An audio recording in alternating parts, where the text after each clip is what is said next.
रामकृष्ण हरी रामकृष्ण हरी. आज मी काही कामानिमित्त आमच्या या कुठलं पेन आहे रे पलावा त्या ठिकाणी आलो असता. जाता आता म्हणलं बारक्या भावाला भेटून जावं. आमचं गोप्या आहे, बारक्या पणीचं गोप्या, मोठ्या पणीचा आमचा निती. तर मी जाणार होतो पुढे निसर्ग ढाब्यानं पनवेलला.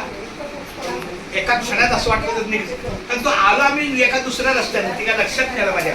पण जेव्हा निसर्ग ढाबा गाठला तेव्हा म्हणलं हे जवळ आहे. फक्त ते या बाजूला का त्या बाजूला एवढं लक्षात नाही आलं.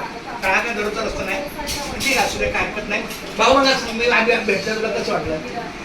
आनंद कसं वाटलं सांग. विषय सांगायचं हा कसं वाटलं? विषयच नाही. विषय नाही.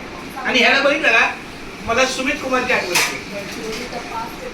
ह्याचा चेहरा ना सुमित कुमारचा आहे, अमित कुमारचा लहान भाऊ. आणि कल्याणी हे ताई बाळा माझ्या, तू इतकी छान स्वयंपाक केलेला आहे, चपाती भाजी खूप छान, धन्यवाद. एकदा फक्त मला मंडळ आभार आहे. एक मिनिट ताई, एकदा रामकृष्णाने करायला आधी माझ्या ताईला रामकृष्णाने करते. हा बघा, या कल्याणीला आम्हाला खूप धन्यवाद. चपाती छान, भाजी छान आणि काढून छान. रामकृष्ण सांगते. आणि आता एक कप स्ट्रॉंग चहा.